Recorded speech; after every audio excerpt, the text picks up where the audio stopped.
Hi friends and viewers, நான் தான் வாங்க பண்ணலாம் மனது பேசுகிறேன். இன்றைக்கி நம்ம விக்ரம் பார்வதி நடிப்பில் பா ரஞ்சித் இயக்கத்தில் ஜிவி பிரகாஷ்குமார் மியூசிக்கில் வந்திருக்கிற தங்கலாம் இதான் ரிவ்யூ பண்ண போகிறோம். இந்த வருஷத்தில் ரொம்ப எதிர்பார்க்கப்பட்ட படங்கள் இதுவும் ஒன்றுன்னு சொல்லலாம். இந்த படத்தில் ஒன்றுன்னு பார்த்தீங்கன்னா, ஒரு ஆதிக்குடியாக இருக்கிற விக்ரம் அண்ட் ஃபேமிலி, அதாவது 18th சென்ச்சுரியோட கதை நடக்குது. அங்கே வந்து இவங்க பாட்டு விவசாயம் பண்ணிட்டு தனக்குன்னு சொந்தமாக நிலம் வச்சு வாழ்ந்துட்டு இருக்காங்க. இது பிடிக்காத மிட்டாமராசு இவங்க நிலத்தை எரிச்சு இவங்களை ஒரு கொத்தடிமை ஆக்கிடுறாரு. இதுலேருந்து தப்பிக்கணும் அப்படின்ற போது ஒரு வாய்ப்பு கிடைக்கிது. அதாவது வெள்ளக்காரன் வந்து இவங்களை கோலார் தங்க சொந்தத்துக்கு கூட்டு போய் அங்கே இருக்க தங்கங்கள்லாம் வெட்டி எடுங்க, உங்களையும் நான் ஒரு பார்ட்னர் ஆக்கிக்கிறேன்னு சொல்லி கூட்டு போயிடுறாங்க. ஸோ இது மூலமாக இந்த கடனெல்லாம் அடைச்சி வாழ்க்கையில் பக்காவாக செட்டிலாகலாம் நினைக்கிறவர் விக்ரம் ஊர் மக்களையே கூட்டு போகிறாரு. இது நினச்சது நடந்ததா, அவர் வந்து மிட்டாமராசன் தப்பிச்சாரா, இல்லை வெள்ளக்காரன் சொன்னதை செஞ்சானா அப்படின்றத வந்து ஒரு வரலாற்று ரீதியாக மட்டும் இல்லாமல் ஒரு ஃபேண்டசியாக ஒரு கற்பனை புனைவு கலந்து இயக்குனர் ரஞ்சித் சொல்லியிருக்காரு. ஒரு களத்தில் இருக்கிற யதார்த்த அரசியலை ரொம்ப இயல்பாக சொல்லிட்டு போகிறவர். அதேமாதிரி ஒடுக்கப்பட்ட மக்களோட பார்வையிலிருந்து படத்தை பார்ப்பார். எங்கேயுமே வந்து பார்த்தீங்கன்னா நம்ம எப்படி இருந்தோம் அப்படின்னு ரொம்ப அடிமையாக போகாமல் நம்ம ஏன் அப்படி இருக்கக்கூடாதுன்னு சொல்லி ஒரு கேள்வி கேட்குற ஒரு படமாக ஒரு படங்கள் இருக்கும். அதில் மெட்ராஸ் சார்பாட்டா படமெல்லாம் நல்லா கமர்ஷியலாக போச்சு, நல்லாவும் பேசப்பட்டது. ஆனாலும் ஒரு பக்கம் வந்து எப்பயுமே ஒடுக்கப்பட்டோம் நசுக்கப்பட்டோன்ற அதே கான்செப்ட் தான் வச்சிருப்பாரு, இதுலேயும் வச்சிருக்கிறாரு. பட் ஸ்டில் விக்ரம் பார்வதி இவங்க காம்போ ஒரு வரலாற்று புனைவை கையில் எடுத்திருக்கிறாரு. ஸோ தட் கோலாரில் நிறைய ஆதி தமிழர்கள் ஒர்க் பண்ணி கஷ்டப்பட்டு தன் உயிரை மாற்றி நிறையா தங்கங்களை வெட்டி எடுத்தாங்க. அவங்க வாழ்க்கையை பற்றி சொல்ல போகிறாரு. அது மட்டும் இல்லாமல் நல்ல ஒரு பொருட்செலவில் விக்ரமோட நடிப்பு அடுத்த கட்டத்துக்கு எடுத்துகிட்டு போயிருப்பாருன்னு ஒரு பெரிய எதிர்பார்ப்பு இருந்தது வந்து படத்துக்கு மிகப்பெரிய ப்ளஸ்ஸு. விக்ரம் அண்ட் பார்வதி கொஞ்சம் வயசாகி 3-4 பசங்க இருந்தால் கூட அவங்க லவ் போர்ஷன்லாம் ரஞ்சித் படத்துக்கே உரிய அந்த ஒரு ஹைப்பு மாதிரி ரொம்ப அழகாக இருக்குது. அதேமாதிரி அவங்களுக்குள்ள அந்யோன்யம், ஒரு 4 குழந்தை பிறந்ததுக்கு அப்புறமா 5வது குழந்தைக்கு நம்ம விக்ரம் அடி போடுறது, குறிப்பாக எல்லாருமே ஜாக்கெட் போட்டு வரும்பொழுது எல்லா ஆம்பளையும் வெளில வெயிட் பண்ணிட்டு பார்க்குறது எல்லாமே ரஞ்சித்தோட டச் படத்தில் இருக்குது.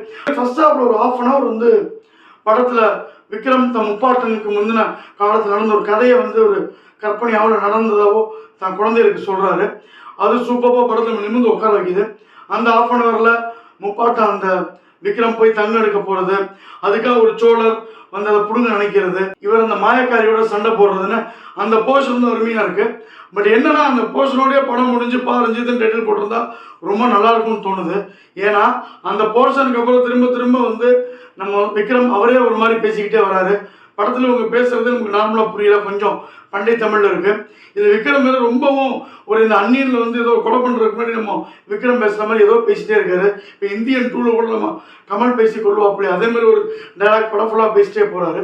ஒரு உடுப்பு கொடுத்தோடனே அவங்க வந்து விளக்காரன் வந்து நம்புற விஷயம் நல்லா இருந்தாலும் போக போக அவங்க பண்ணுற செயல் சரியில்லைன்னொடனே விக்ரம் எதிர்ப்பு காட்டுறது ஆச்சரியமாக இருக்குது. ஊரில் இருக்கிறனால எல்லாமே விக்ரம் அந்த கோவோட நலன்றாங்க. அப்போ எல்லா நிலமும் அவங்களுக்கு இருந்திருந்தா ஏன் 2 வருஷமாக வந்து இந்த வரணும் அடிப்படையில் அவங்க வந்து அடங்கி போயிருக்கணும். ஃபுல் நிலத்தை வச்சுருந்து அவங்க ஆட்சி பண்ணியிருக்கணும். ஸோ அதுக்கான எந்த விளக்கமும் இல்லை. இவ்வளோ செலவு பண்ணி விஎஃப்எக்ஸ்லாம் பார்த்தீங்கன்னா பெருசாக சொல்கிற மாதிரி இல்லை. ஒரு 13 வருஷத்துக்கு முன்னாடியே செல்வராகவன் சின்ன பட்ஜெட்டில் இந்த பாம்பு, அப்புறம் கொரில்லா தாக்குதல், பழங்குடி மக்கள் வரதான் ரொம்ப அருமையாக அந்த பட்ஜெட்டுக்கு ஏற்ற மாதிரி காமிச்சிருப்பாரு. இவ்வளோ வருஷம் கழிச்சு பட்ஜெட் ஏரியும் பெருசாக காமிக்காதது பெரிய குறை. அதே மாதிரி நிறையா படங்கள் வந்து ஒரு 50% பரதேசி நம்ம பாலா சொன்னது தான். இங்கேருந்து கூட்டுன்னு போய் அவங்க வந்து சம்பாதிப்பாங்க பார்த்து அங்கே அடிமையாக இருக்கிறது பல படங்களில் பார்த்துருக்கோம், ஹாலிவுட் படங்களில் பார்த்துருப்போம். அதில் தங்க சுரங்கத்தின் ஒரு விஷயத்தையும் கான்செப்டையும் சேர்த்து மற்ற ரஞ்சித்துக்கே ஒரு பல விஷயங்களை உள்ளே புகுத்தி ஒரு படத்தை வந்து ஒரு குழப்பமாக தான் ரஞ்சித் கடைசியில் எடுத்து வச்சிருக்கிறாரு. படத்தில் ரெஃபரன்ஸுக்கு வந்து புத்தர் சிலை வரலாம், படம் ஃபுல்லாக புத்தர் சிலை மெயினாக இருக்குது. சொல்லப்போனால் தங்க சுரங்கத்தை அவர் தான் வச்சிருக்க மாதிரி இருக்குது. ஸோ 18வது செஞ்சுரியில் கதை ஆரம்பித்து 5வது இதில் முடியுது. புத்தரை இந்து மதத்தில் இருக்கிற ஒரு அடக்குமுறைகள் அது மாதிரி சடங்குகள்லாம் அதை எதிர்த்து தான் வந்தார். ஸோ அப்போனா புத்தர் வரதுக்கு முன்னாடி இந்து மதம் இங்கே இருந்திருக்கு, பல உருவ வழிபாடுகள் இருந்திருக்கு. குறிப்பாக இங்கே புறநானூர்லேருந்து ஔவையார்லேருந்து எல்லாமே பிள்ளையார் பற்றி முருகன் பற்றிலாம் சொல்லியிருக்காங்க. இது எதையுமே கருத்தில் வைக்காம ஏதோ வாட்ஸ்அப்பில் வந்த ஃபார்வர்ட் மாதிரி இங்கே இருக்கிற ஒரு குரூப்பு தான் அந்த புத்தர் சிலையை வெட்டி அந்த தலைக்கு போல பிள்ளையார் வச்சு அந்த கதையை வந்து இயக்குனர் குறியீடுகள் நேரடியாகவே சொல்ல முற்பட்டிருக்காரு. தன்னோட திராவிட சொம்பாக காமிச்சிட்டு இருந்த பா ரஞ்சித் இப்போ திடீர்னு வந்து அவருக்கு ஆம்ஸ்டாங் கொலைக்கு அப்புறம் ஒரு விழிப்புணர்வு ஏற்பட்டு திமுக அரசை கண்டிக்கிற மாதிரி இதுலேயும் விக்ரம் கிளம்புற அந்த தங்கத்தை எடுத்துக்கலாம்னு விளக்காரன் கூடயே இருக்காரு. ஆனால் திடீர்னு ஞானோதயம் வந்து படம் முடிய போதே நினச்சி உடனே நான் வந்து இந்த தங்கத்தை நான் தான் காப்பாற்றணும் அப்படின்னு சொல்லி ஒரு திரும்ப எதிர்த்து நிற்கிறதெல்லாம் பெருசாக வந்து நம்ம வந்து எடுபடலை. ஏன்னா பதில் நம்ம பாதி பேர் தூங்கிடுறோம், இல்லை பாதி பேர் வெறுப்பாய் கிளம்ப முடிவு பண்ணிடுறோம். ஸோ மொத்தமாக ஒரு கான்செப்டை கையில் எடுத்து நல்ல ஆர்டிஸ்ட்டு கையில் இருந்தால் கூட சொல்ல வந்த விதத்தில் வந்து ரஞ்சித் சொதப்பிட்டாருன்னு சொல்லணும். சாதியும் கடந்து ஒரு வேலை பார்க்க கூட்டு போகிறாங்க, தங்கம் கிடைச்சா திரும்ப அந்த வெள்ளைக்காரனை கொடுக்கணும். பட் வெள்ளைக்காரன் உங்களுக்கும் பங்கு உண்டுன்னு சொல்லி ஏமாத்திருக்கான். அதை நினச்சி விக்ரம் ஏமாந்து போயிட்டாரு. நாமளும் 2 வருஷமா விக்ரம் கஷ்டப்பட்டு உழைக்கிறாரு, படம் நல்லா இருக்கும் ரஞ்சித் நடத்துகிறோம் நம்பி நாமளும் ஏமாறுறோம். ஸோ நிறைய இடங்களில் தங்கலாம் இப்படி தொங்கலாகவே இருக்குது. விக்ரமோட உழைப்பு பயங்கரமாக இருக்கும், அவ்வளோ கஷ்டப்பட்டிருக்கான்னு பாரஞ்சித் சொன்னார். படம் பார்க்க நம்மளையும் கொஞ்சம் கஷ்டப்படுத்தாமல் விட்டுருக்கலாம். மொத்தத்தில் இந்த படம் வந்து ஒரு ஆவரேஜ் ஃப்ளிக் தான். படத்தோட பிரம்மாண்டம், அங்கங்கே லவ் போர்ஷன்ஸு, விக்ரம் பேசுகிற டைலாக்ஸு இதெல்லாம் நல்லா இருந்தாலும் எல்லா பொசிஷன்ஸையும் ஒட்டி 2 மணி நேரமாக பார்க்கும்பொழுது ஒருத்தானா நிச்சயமாக இல்லை.